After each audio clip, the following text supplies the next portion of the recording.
Hello and welcome to another edition of the Transfer Show here on Anfield Index, the YouTube channel, if you don't mind.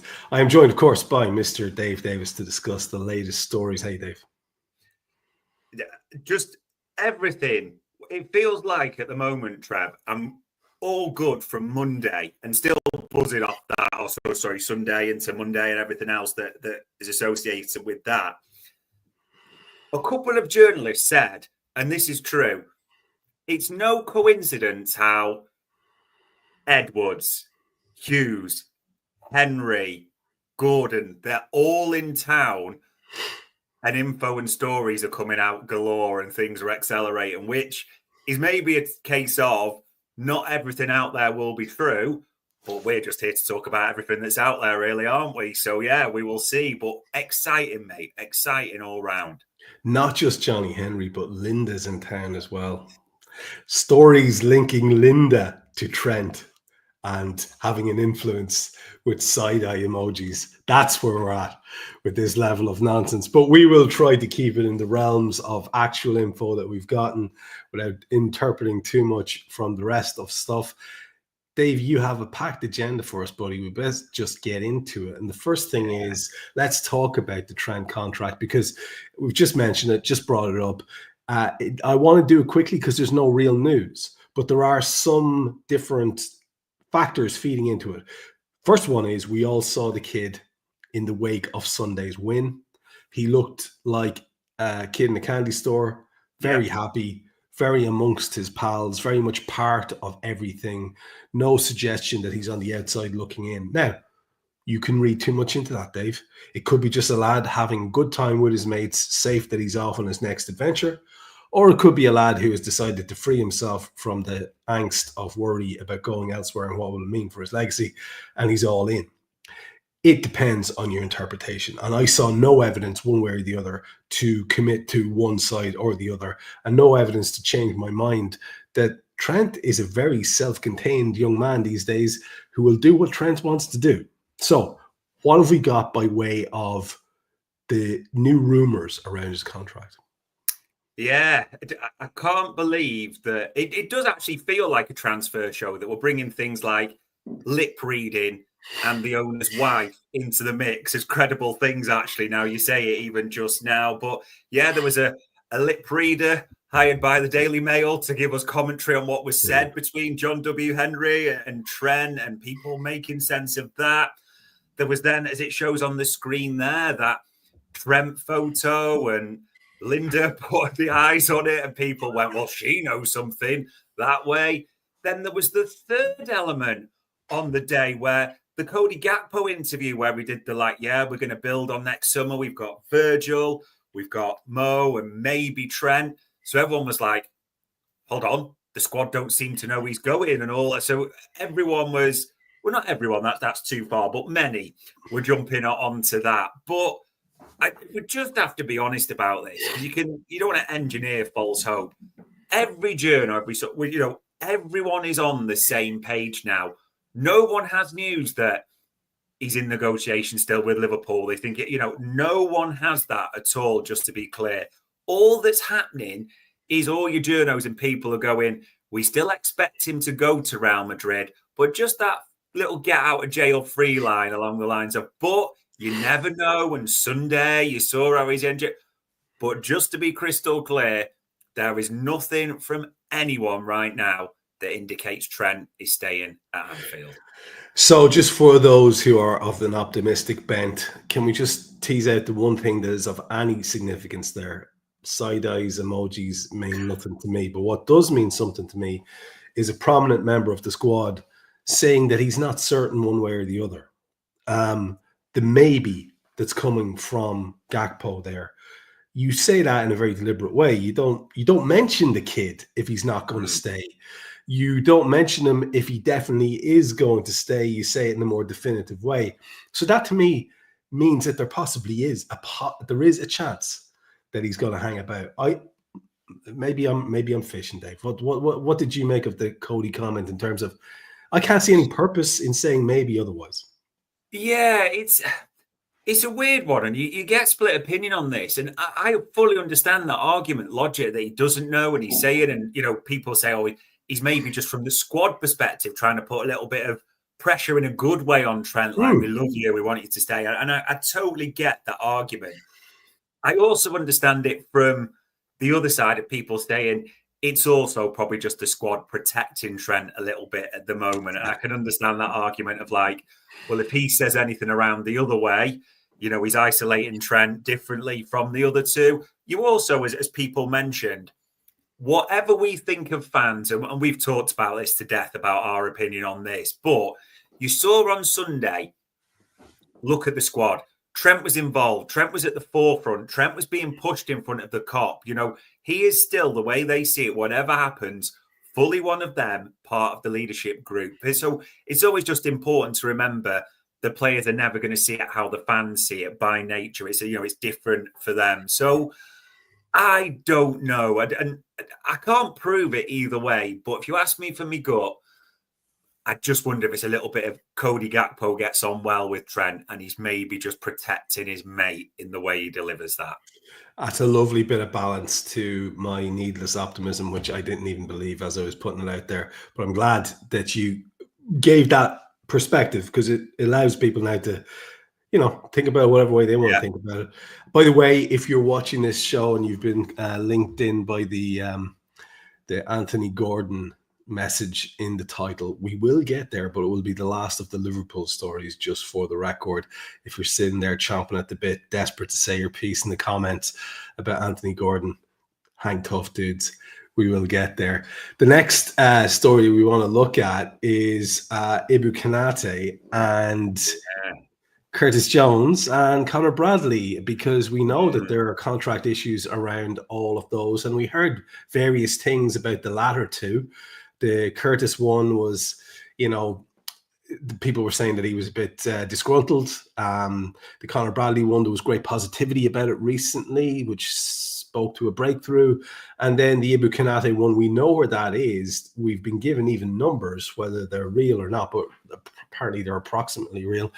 And so, like you said before, this will be the contract perhaps where the money men go up on that hill to die or to continue the fight. So what's the latest on the three of those boys and their contract scenarios?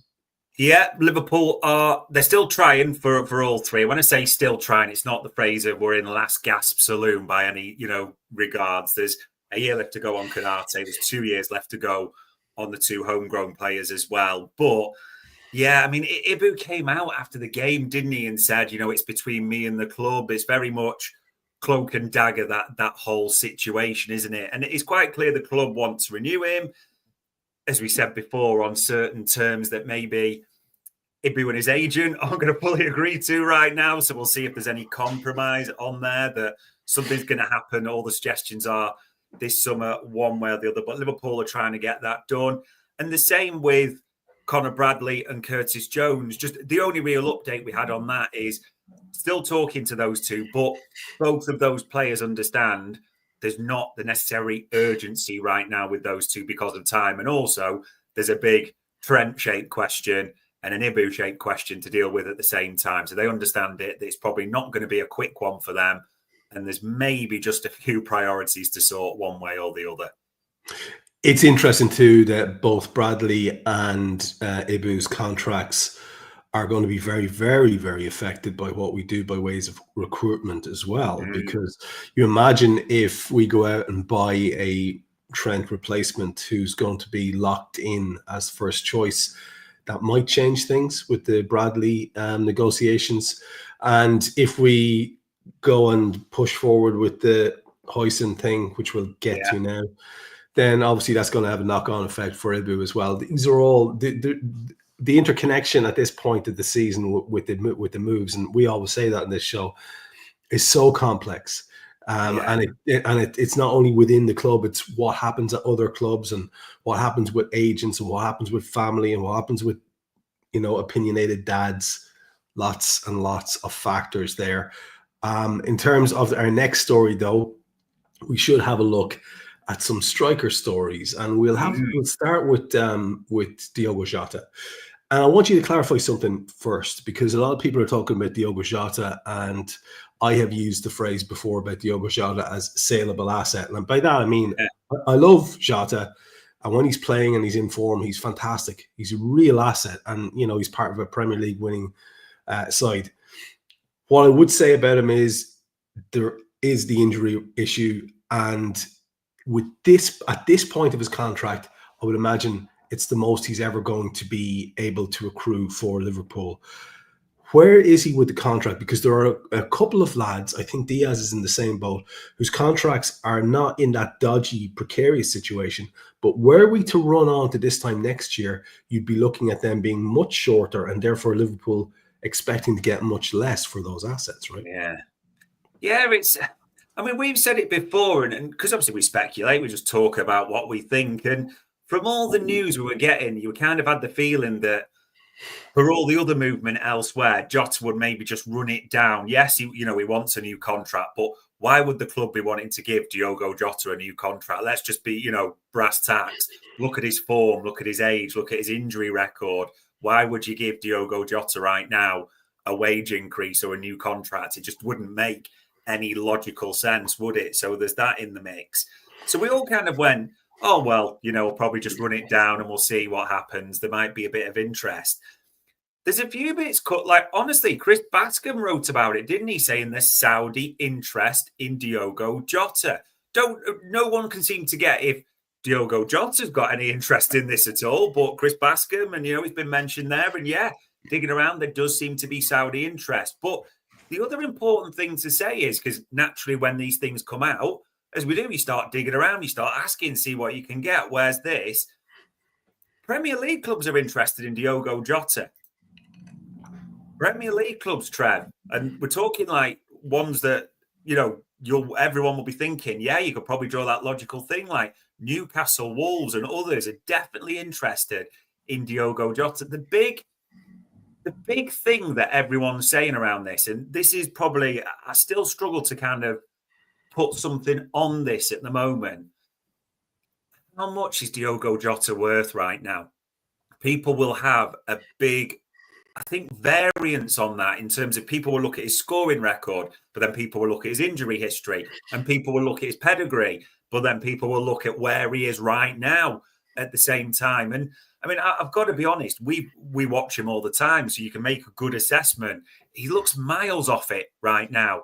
And there's nothing more telling that Arne Slot is prepared to play now, quite clearly. Luis Diaz is kind of a false nine or an alternating forward, as it's been described, rather than have Diogo Jota start, which tells you everything to know about Liverpool wanting to give him a new contract. Now, I don't know if I'm manifesting this, because he's given us some great minutes and some, great history. He's been such a key part in recent years. There's zero doubt about that. But I'm just wondering, like, at what level, and I'm speculating here completely. I know there's interest, we said that's, but I don't know anything about price, and that's a lie. But if someone puts 40 million quid on the table for Diogo Jota, I think it gives them a real decision to make in terms of, like you said, this is the only time you can really cash in on him. His injuries and all that. It just screams to me, and to use your phrase, saleable asset, that if you're going to do it, now seems the time. And I just don't know how that's going to go, but I think it might come down to money and how much someone's prepared to pay.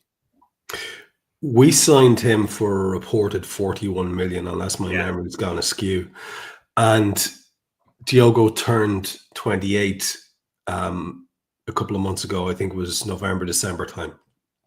So he is now sort of 28 years of age, signed for 41 million, with what he has given the club in terms of service. And it has been, like you said rightly, some really important moments over the years. If you were to get that same amount of money back for that lad at this age, with his injury track record, I think you count that as a massive win, factoring in what he's done for the club in the time that he was here. Yeah. And I think anything above that, which might be, Saudi Arabian funded pounds, which you're looking at maybe going up to 50, well, that's just gloriously wonderful bonus. But the point will be, Diogo Jota now has a long career so far of playing in the Premier League. Do you think Diogo Jota is going to want to take the semi-retirement option that is Saudi Arabia? I don't think so. No. I even heard a link, a club that you didn't mention, that Arsenal might even be interested. That it could be horse shit because we just know Arsenal are looking for strikers. But the last thing they need is another sick note as well. So who knows? I have no idea. It's a very interesting one. He is one of the three big potential earners for the club. It just so happens that they all happen to be across the front line. And do you see a world in which the club does that? But let's push on with the stories because eventually we'll get to all of them. Just in terms of a couple of lads who are having a little contrasting bit of fate in terms of coming and going. Ben Doak and young Rio. You have, during the week, you told me a really interesting take on Rio in terms of his future at the club. And Ben Doak just seems to be sitting there in the Anfield window with a price tag on his ear, as far as I can see. So talk to us about anything further on those two. Yeah, it literally couldn't be more opposite for the two. The info we're getting that Ben Doak, bar the shouting Anfield career, which hasn't really got started, is pretty much done.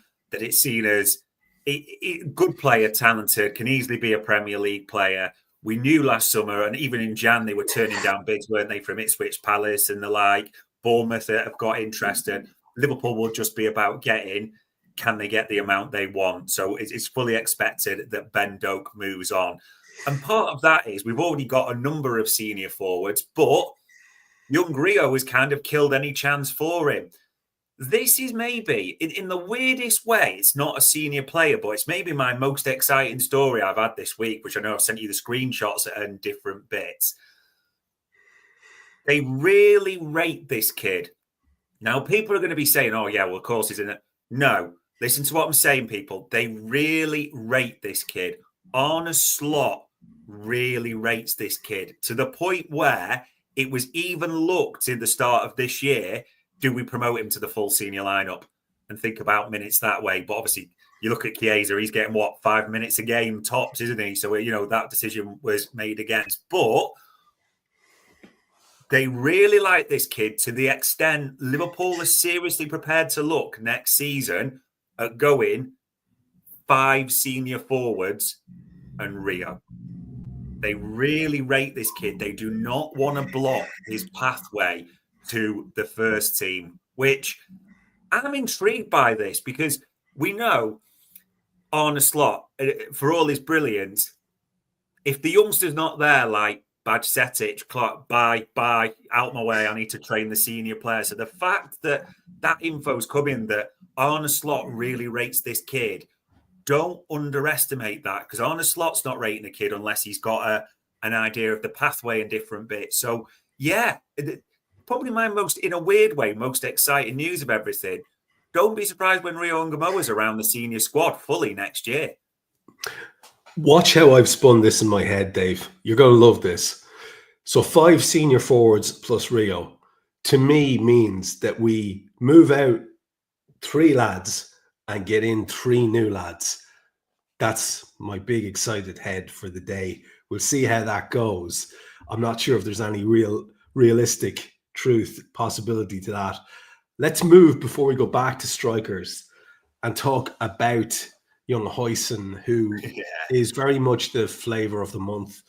And we had some Ornstein input about him, about Kirkes. We had Chris Bascom weighing in as well. He seems to have been causing a little bit of a furore with his article as well. Talk to us about the latest on these two. It almost felt like last week, just the way of the traffic that you felt like we are pushing for Hoyson, Kirkes. There felt almost a sense that this could really, and now it's just like I say, a week is such a long time in football. So for those that missed it, there's obviously 2 camps within the Hoyson camp. There's the advisor who's linked to Chelsea, and their owners and pushing for that. There's the dad who sees it, good project, Virgil learning all that type of thing. So there's that element. We balanced all that last week. The big thing really got sort of in the last few days on this, and I was sending you screenshots of this as well. Liverpool are pushing to get Ibu renewed. As seems to be, the info that coming out from a few parts, if Ibu gets renewed, what message does that send to Dean Hoyson about signing for Liverpool?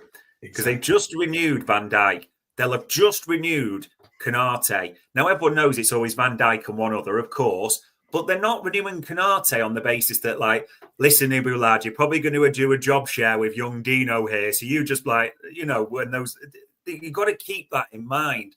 So plus, Dave, we're not going to renew Ibu if there's any fear that his potential signal tendencies will continue or worsen. So the only way, if they are signing on the dotted line and giving him the money, nobody's got a chance of breaking those two up until either Virgil or Ibu breaks. Yeah, it almost feels like, as you said, the way that links, it feels like dominoes now, doesn't it? That Hoyson, that the Konate one has to almost disappear for Hoyson to get knocked down and to really pursue that way. So that's a big thing to keep an eye on. And also Kirkaz, which, we've even talked about it, isn't it? It feels like, or it felt like an Alexis McAllister one, but it's just interesting. And no one really knows if this is a bit of a tactic, but Bournemouth were clearly leaking all the stories about, there's interest from Real and there's interest from Madrid and there's interest from everywhere that way. Because, of course, that you want to play your game that way. Whether it's us returning serve and our stories are through Chris Bascom, etc., going, well, the price for Kirkaz is just making us think, and there's others like Nori's names all of a sudden come into the mix.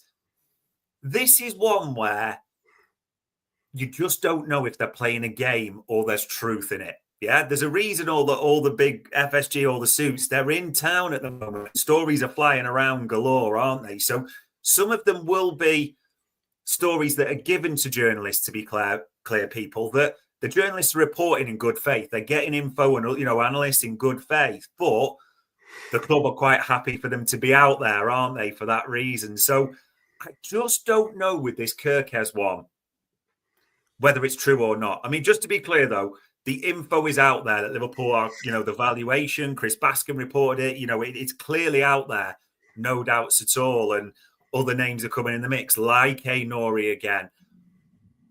But I don't know, again, I would not tell you honestly right now that's 100% real. There's a bit of me just with everything that's going on, just wondering, is this a negotiation tactic to try and get the price down a little? But do you know what? It's exciting either way. There's drama across the board with these moves, isn't there? Yeah, again, really important to point out that clubs use the media to leverage situations in their favor. Really important to point out that most journalists repeat the information they hear in good faith. Yeah. As opposed to, they're all out there lying. Really important to point out that sometimes they are out there lying. Yeah, so sure. we as a transfer show are caught in the middle. We tell you what we've heard. We talk about the great angles that you get, and that's all we can do. Nobody's ever saying anything's 100% around these parts, because that would just be daft. Let's finish by talking about two more attackers, and I know we said we finished with the Gordon one, so we'll do that. That means we have to go to Darwin Nunez next, and there was a Darwin Nunez link, not to Saudi but to Spain. And this has me very giddy for obvious reasons, which we'll talk about in a second. This one has got me preparing my favorite gif of the baby just praying and you love that gif. Ready for this one. I'm all in on this for manifestation, people.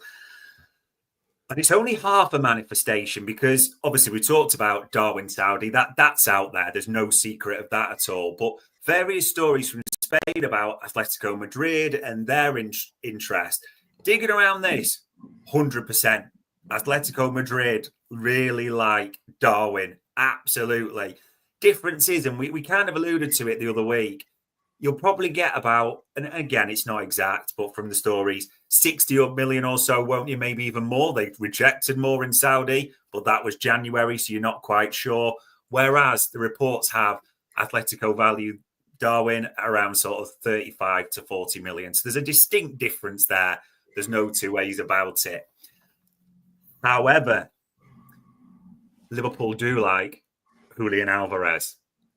We adore Julian Alvarez. If you think of how much we don't want Xavi Simons, think the opposite end of the scale for how much we do want Julian Alvarez. I mean, I still think we being me and you, as opposed to the club. Yeah, absolutely, absolutely. You know, this is the player that if we could just pick one now, done, get it signed, bang, the summer's sorted, we're off, everything else will sort itself.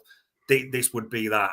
So Liverpool do like that, and Atletico Madrid are quite well known for spending a bit, needing to sell a bit, doing some clever accounting, shall we say, as they've done historically as well. So as you know, stories from Spain and different places come that into the mix. This might be 2-2 and getting 27. I don't care though if we're doing multiplication wrong, subtraction, addition, whatever. We are all in on the possibility of this. So until this kind of dies on the vine and Darwin does end up in Saudi or something breaks, I've got proper hope for this one, and I'm praying.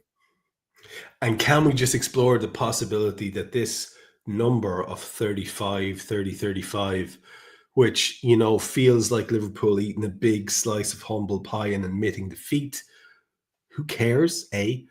But B, that could be very much an opportunity for some creative accounting in terms of, well, give us an orange and an old episode of Cheers on video cassette and Darwin Nunez, and we'll give you Julian Alvarez. Like, I mean, what I'm saying is the price for Julian Alvarez may well be influenced by how little they pay for Darwin.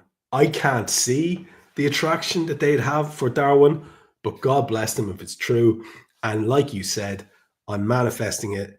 I'm Danny Glover in Lethal Weapon. Will it to me, Riggs. Will it to me. I can't tell you how much I want that to happen, but we'll see. And let's finish with the story that's going to cause all the lads in the chat to lose their heads. The Anthony Gordon story. What is the crack here? Oh, actually, before that, do you want it? Was there a little bit of... Yeah, no, let's just go straight to that. Let's just go straight to that because Diaz is connected, right? It all ties together. It's just attackers basically tonight, which is the sexy positions that we like at the same time as well.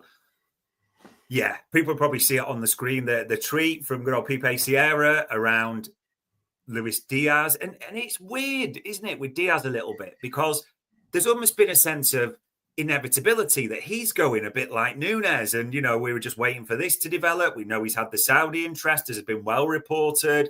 Contract, we're all expecting it.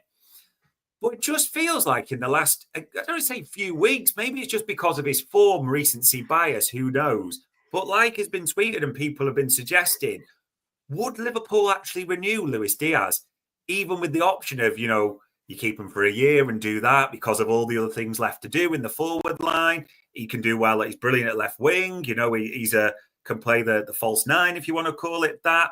So, yeah, there's a bit of a weird one with this. We're going to almost have to wait to see, in domino sense, what happens with the Diaz contract, because that feels like it starts again, the Nunez, everything on, like what's going to happen. So this is really fascinating to watch. And it's fascinating to watch because we've got to jump to Tyneside and Newcastle. All the bits I've sent you today, which we're still trying to like process and different bits, it's just so bizarre. All the info we're getting still in terms of, yes, just get it out your system now. It might not be realistic. They might get Champions League. Just get all that out your system right now. All the info we're still getting, even today, as you know, Trev, from the screenshots I sent you, the most reliable stuff, Alexander Isak is still Liverpool's top target for that number 9 position.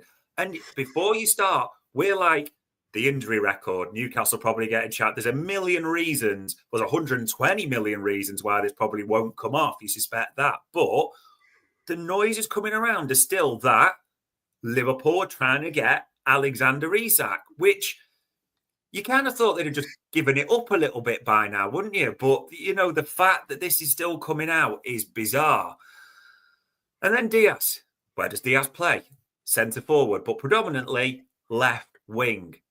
This is just strange because we all remember last summer, don't we? And the whole Newcastle PSR and the Joe Gomez, Anthony Gordon, then he signed the renewal. So we were like, that's the one, move on type of thing. We'll see how the season goes. As the headline is there, people, it's come in the last few hours. And as Trev will tell you, and I'm telling you now, we've had this stood up and verified as well by very good people that we get good info from. Liverpool was still looking at Anthony Gordon as a possible target, dependent on what happens. Don't just dismiss Anthony Gordon. This is not us saying, before anyone goes mental and doesn't listen like sometimes happens in the chat panel, we're going to raid Newcastle for Gordon. That is not what we're saying at all. All we're saying is the info is Isak is still Liverpool's top number 9 target, and they want a number 9. And Anthony Gordon, if Liverpool do make a move for a left winger, is right there near the top of the list.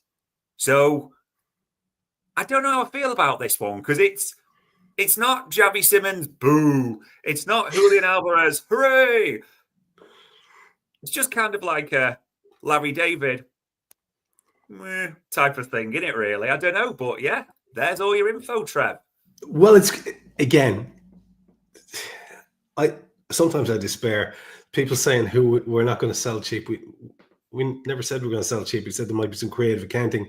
People saying, why would you possibly sign Darwin Nunez and replace him for Alvarez? Again, we just said that. But when it comes to the Tony Gordon stuff, I'm really interested in this. And I'm really interested in this for several reasons. I think an awful lot of people have very polarized opinion of him because when he was at Everton, he was easy to dislike. Yeah. And a lot of people imprint in one way and they're incapable of ever changing their minds, and they don't even see anything outside of that little tunnel vision. He's a bad lad. I don't like him. He's gone to Newcastle. He's made a success of it. I think I was just having a look at his stats so far in the Premier League season. So far, he's got 6 goals, 5 assists in 30 games. He is absolutely can be rapid. He has a lot of skill. Yeah. He's a talented lad. He is, we know, a boyhood red, an actual one as opposed to one of these putative ones.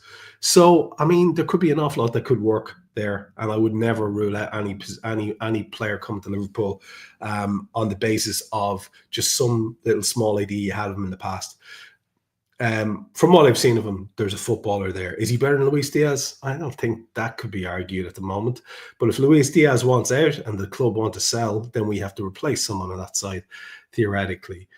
The one thing I will say to you about all of this is I heard a debate today, Dave, and this is bringing it back around to the Isak thing, because people will be hearing the Isak thing rolling their eyes into the back of their heads like we were doing when we heard it today.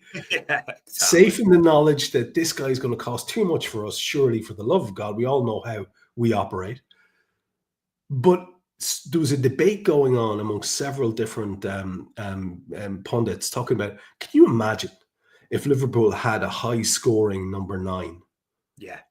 I mean, factor that in on the back of what Mo Salah is doing and other creative attacker that we sign. Whew.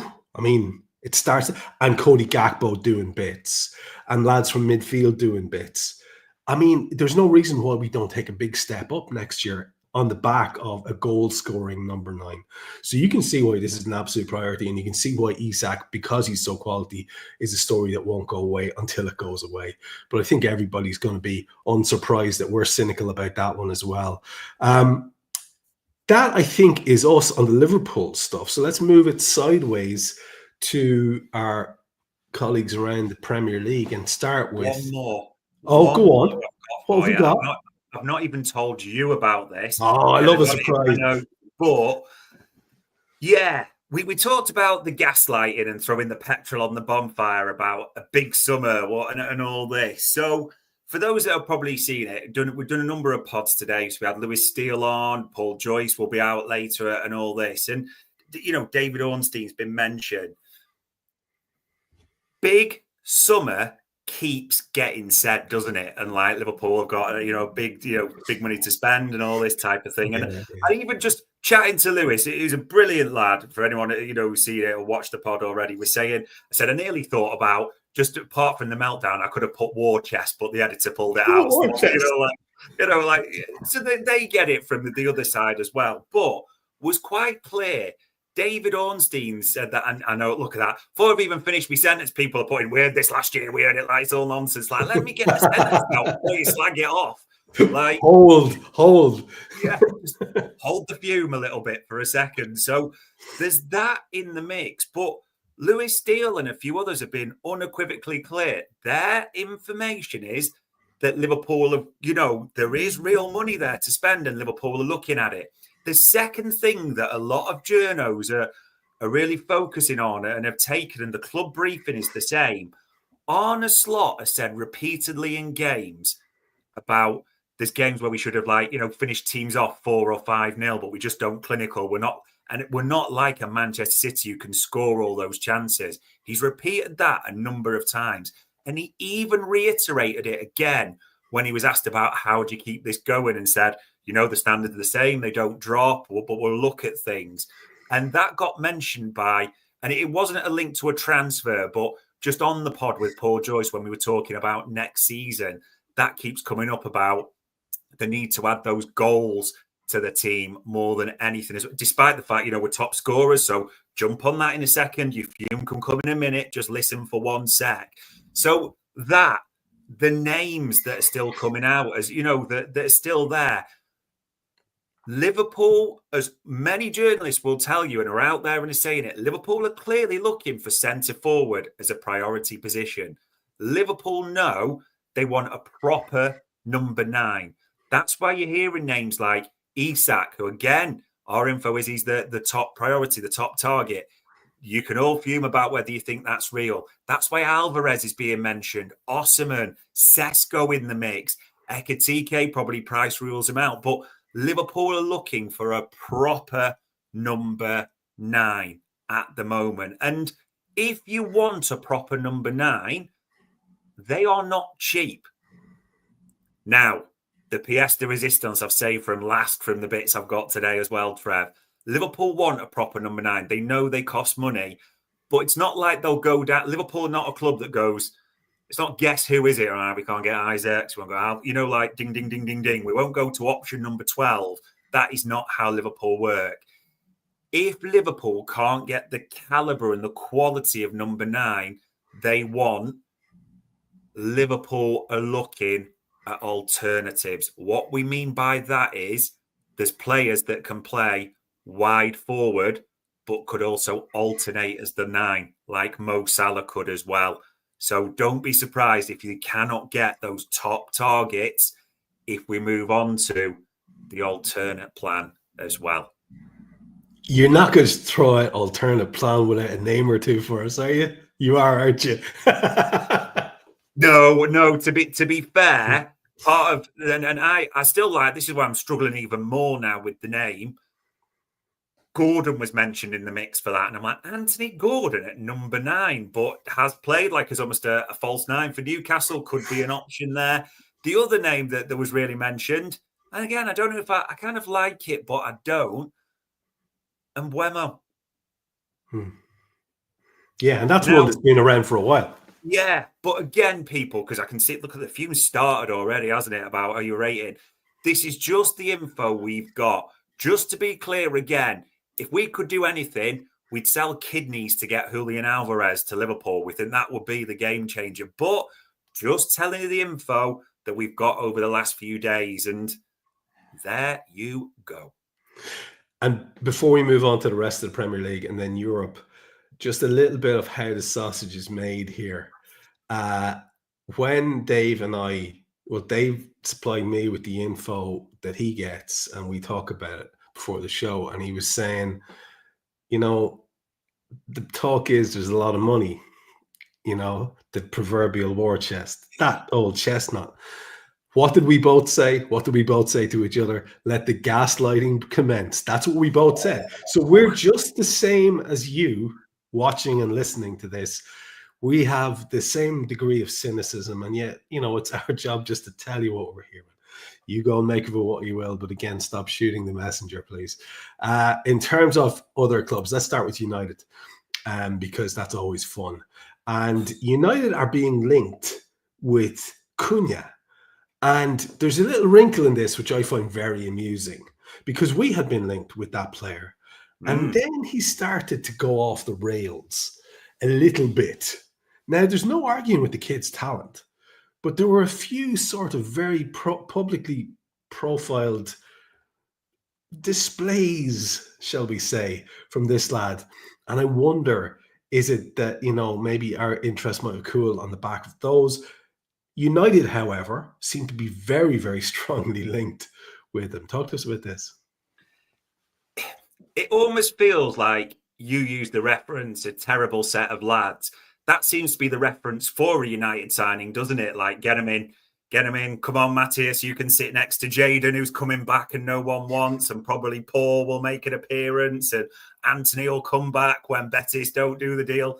All the bad pennies in the dressing room, because when you look at Cunha and just his metrics, his stats and everything like that, they're brilliant. They're absolutely brilliant for a Wolves player. And if the other side of the game was there, as in off the pitch, let's call it that, all the big clubs will want him. No doubts about it at all. The metrics are all there. You know, he is a brilliant player, which is annoying. But you just wonder at what point does someone go, I'm not sure. I don't know whether it was when it wasn't too bad, the red card against Kirkes, but then when he punched the steward twice, that was pretty bad, yeah. And then when he messaged his own fans when they put about that and slagged them all off, then had to delete it, that was bad then, yeah.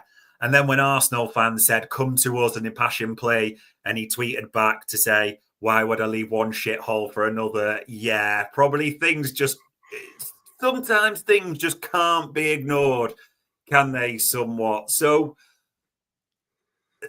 I don't know about this one. This is clearly a player, but all the news, all the info which people are seeing is there's no one else seems to be in the race anymore. There's full expectation now. It's just agreeing it with United and getting that sorted. But you do wonder, as we were almost talking off camera, why does no one want Matthias Cunha anymore, does it seem? Because on the surface of just the pure stats, should be loads in for him, you know, and release clause, 62.5 million in the current climate for a striker getting 16 goals and with those assists and metrics doesn't seem a bad deal at all. Seems a bit of a no-brainer if the other side was there. But yeah, you just wonder, just maybe Matthias Cunha and Manchester United as characters are just made for each other on the day where Sir Jimbo announces or is set to announce another 200 job cuts at Old Trafford.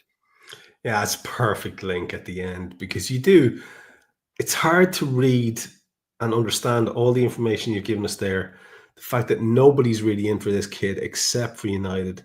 It's hard to get all that information on board, factor in what we've heard. You outlaid all the incidents there, each one of which was dodgy, and not think he might be a terrible set of lads. So that's possible. If we move from United to their chums at City, we've got two City stories. One is a potential sale. And two is, well, actually, they're both potential sales, to be honest with you. We'll start off with Kevin De Bruyne, who's their most high-profile footballer of recent years, and we saw his big farewell PR stuff. And we got the impression from what he was saying that he very much wanted to hang around. There was chats then, which we got down the Glen for having him in the mix. Why wouldn't you? For perhaps coming to Liverpool and then saying, well, we'd never pay his wages. But lads are saying, well, we'd never pay his wages. So whatever. There are, however, clubs in the Premier League who would do that, you think. because they are looking for that kind of bit of a difference maker. Maybe someone who's not going to play the full season, but someone who's going to make a big difference and would have experience and quality. Someone perhaps who is a comparatively newbie to the Champions League, perhaps, or someone who's looking to bring on a couple of young players that they have around the squad. Who are we hearing linked with De Bruyne lately? Yeah, it's a bit of a weird one, this, but as many have reported, had it stood up, Villa are considering that possibility of taking De Bruyne, which there's such a Monchi's there, the wheeler dealers, aren't they? They make some moves, and we've seen the Rashford one, although he's now on load out for the season. So that's to be heard. And Villa PSR issues are going to come up, which we're going to talk about as well. But yeah, Kevin De Bruyne wants to stay, as he's told us, that, he couldn't be clearer, at a high level. So Premier League clubs, he clearly did that interview in the mix zone at Goodison to say, hi, I'm still here, I can still play, like make me an offer type of thing. And then you saw kind of things quickly disappeared, like the MLS stories petered off. And even ones that like Como, which had seemed to be that weird retirement place in Italy where Fabregas was managing and Varane went and Dele Alli, like they just play Football Manager 2024, I assume, or 23 or something like that. It's a bit of a weird one, that one. But yeah, all those sort of disappeared. But it is intriguing to see, will they make a move and what's going to happen for Kevin and that. But we've mentioned this one before. We how many months ago did we mention this one? Ederson. He nearly left it last summer for Saudi. Ederson's heading for that Saudi back. He's always injured. He probably wanted to go last summer. It's been a disaster for City this summer, or this season.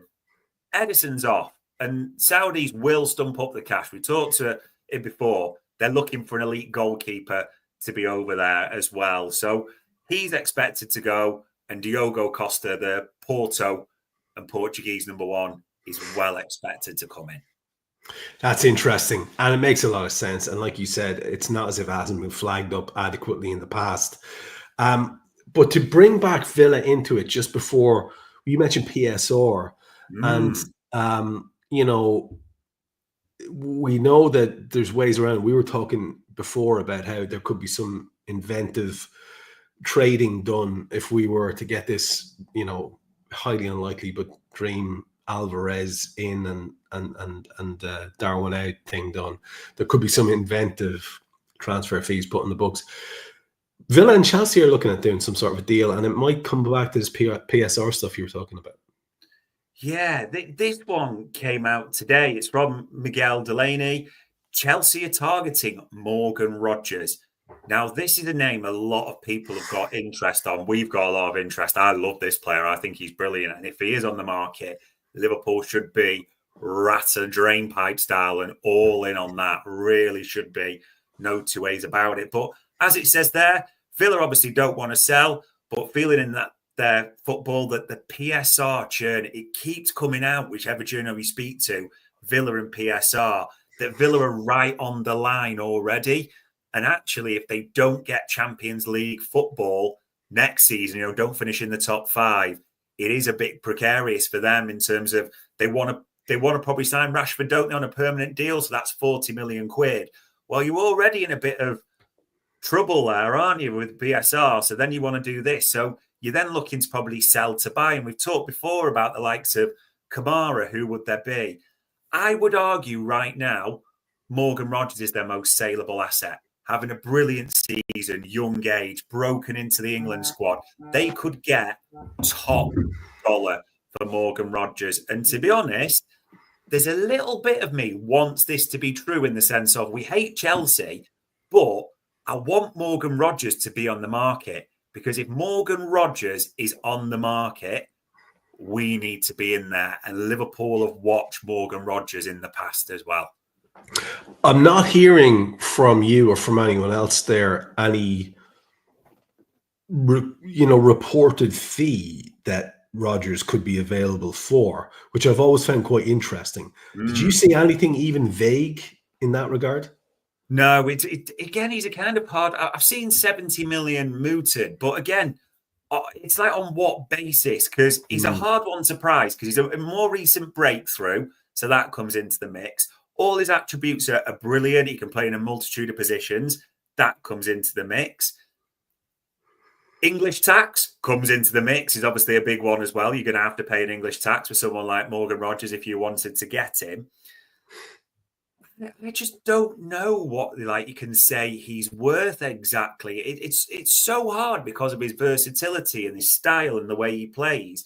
He is so different to a lot of other players. So you haven't got one because I've seen people go, well, Semenyo's 70 million. They're different players. Rogers can play left in the middle, can't he, as well? Almost a support striker. It's so hard to place him in that regard in the market and give you that yardstick. But I would be surprised, especially Villa are smart operators, Monchi and Emery. They know the market. They're very shrewd in that regard. But I couldn't see you getting much change out, 70 million quid for Morgan Rogers. Yeah, it makes a lot of sense. Just to finish off then with the Premier League, we do have a little bit of Arsenal news. They are getting a couple of contracts sorted, it appears. Their nominal biggest star, Saka, looks to be well on the way in terms of him securing his future there, or at least immediate future. And then the more controversial, but nonetheless effective and talented Thomas Partey as well is in discussions. Yeah, it felt like, especially Partey, was just everyone was expecting he's going to go. And the only question I've got now is he's been offered one of those 1+1 deals, where it's like a year, and if you do well, you can get another year, and they're in negotiations on that.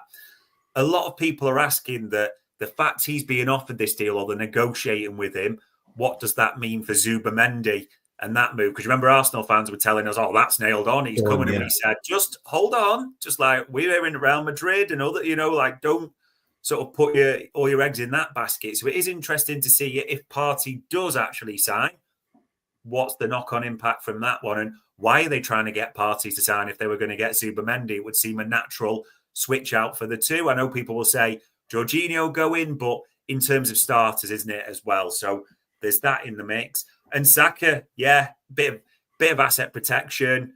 The young star back, get him tied down to a long-term deal to throw off all suitors that way. And Mikel just loves spending money, doesn't he?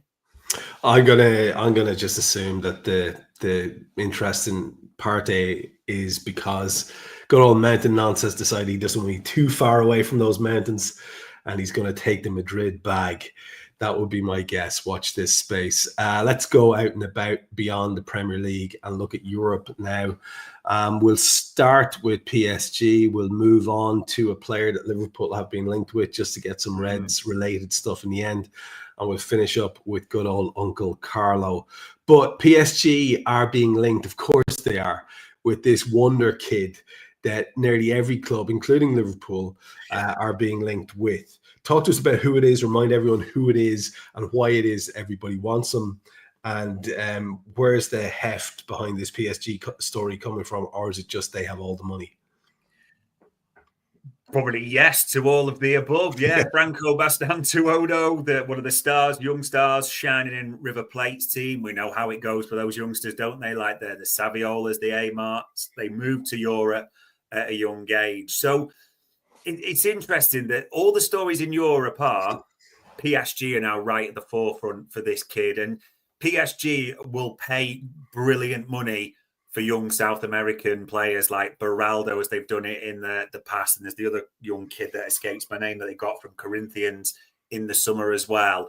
So Mastantuono, a young, skillful, sort of attacking midfielder, can play out wide, screams PSG, doesn't it? It's that type of thing. Another young startlet to add to their mix, which they're looking to do. And well, they just love buying players that can play in attacking positions and wide at the same time, don't they? So that comes into the mix at the same time as well. The reports, if you can see it on the screen, and for those not fluent Spanish speakers, are that River Plate are trying to get Mastantuono tied down to a new deal for obvious reasons. They know he's going to go, but if they can get him tied down to a deal, it's, could they keep him for another year or so? And more importantly for them, it helps with the price, doesn't it? Because if they can get a clause in there or, a longer term contract, when negotiations come up, it helps with that as well. So, yeah, it will be interesting to see what happens with this kid. Like you say, that all of Europe's been linked with him. There's clearly a talent. There's just a wonder. And this is even speaking to Tom Robinson, our South American expert, so shout out to him early. Clear talent. Is it just a little bit too early to go to Europe? Because if you think of someone like young Saviola, who went to Barcelona when he was like 17, unbelievable, but it just took him a few years to settle and go into it. Even if you think someone like Higuain went maybe just a little bit early and it didn't quite bang at Real straight, it took a little bit of time. You have to see, but then again, if PSG put a massive wad of cash on the table, can River do anything about it, you wonder? Yeah, like you said, that's exactly what PSG need, is yet another wide attacking talent of a potential world-class nature. Let's do this kind of vaguely Reds-related thing, because Nketiah is back in the news. There's talk about a release clause, a club being linked, but there seems to be a vagueness about who it might be. Yeah, this kind of feels like, when an agent just speaks to a journal and just says, like, just remember you owe me one. Don't forget to put a little advert in the paper about my lad, just to make sure people are seeing it as well. So, I mean, it is true.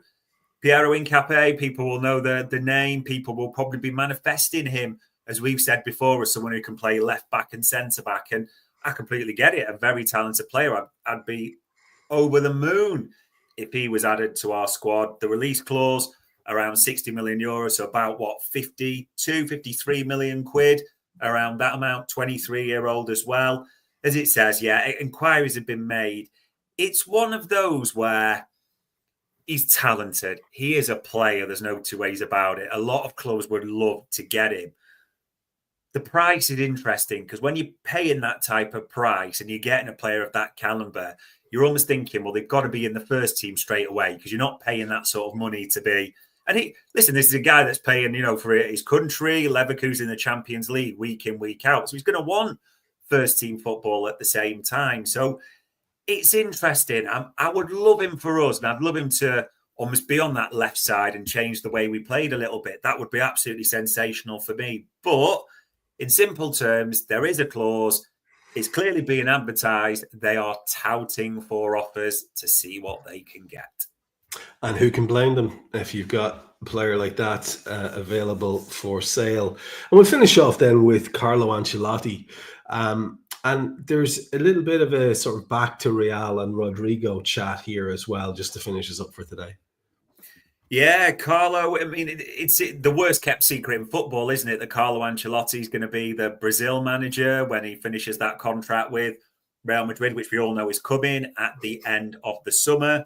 At the same time as well, I mean, we all know Xabi Alonso is going to be the Real Madrid head coach, don't we? We know that's coming. Like, everyone's talking. It's just when. You almost wish with this type of thing, can we just put a pin in the song and dance and all the games and just admit it so we can all move on quickly? The more interesting thing is what's on the screen, Trev. And Real Madrid, I mean, in their term, it's been a disastrous season for them so far, isn't it? They're 4 points behind Barcelona. They lost the cup final to them the other day, where they were threatening to batter the refs, weren't they? And Rudiger got in trouble and all the stuff like that. It seems that discord's high.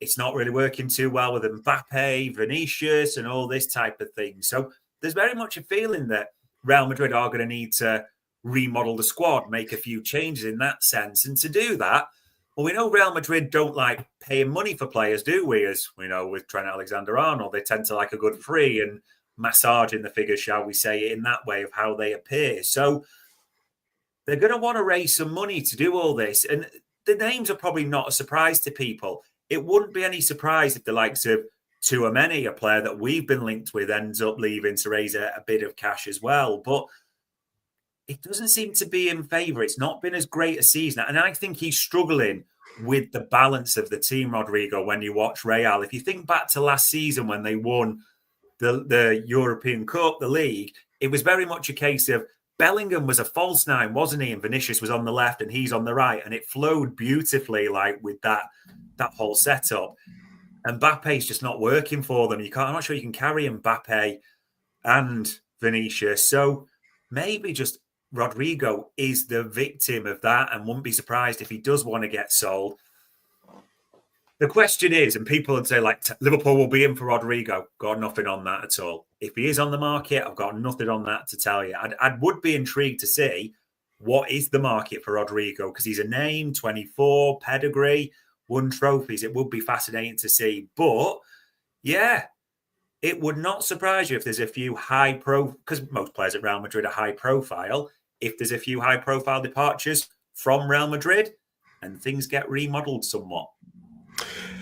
Yeah, and let's sort of enjoy the fact that they may end up the season trophyless in the meantime, because that's the kind of petty person I am. At least I won't wish it on you or anybody else. I'll just speak for myself personally. Thanks to everyone contributing in the chats. Nice to see you having a conversation amongst yourselves over and back. That's always good to see. Nice that we can at least provide a place where you can have your debates. We've enjoyed doing this, as we always have. We love doing these live shows on StreamYard for you. From Dave, from myself, it's not going to be long till the next one. Take care.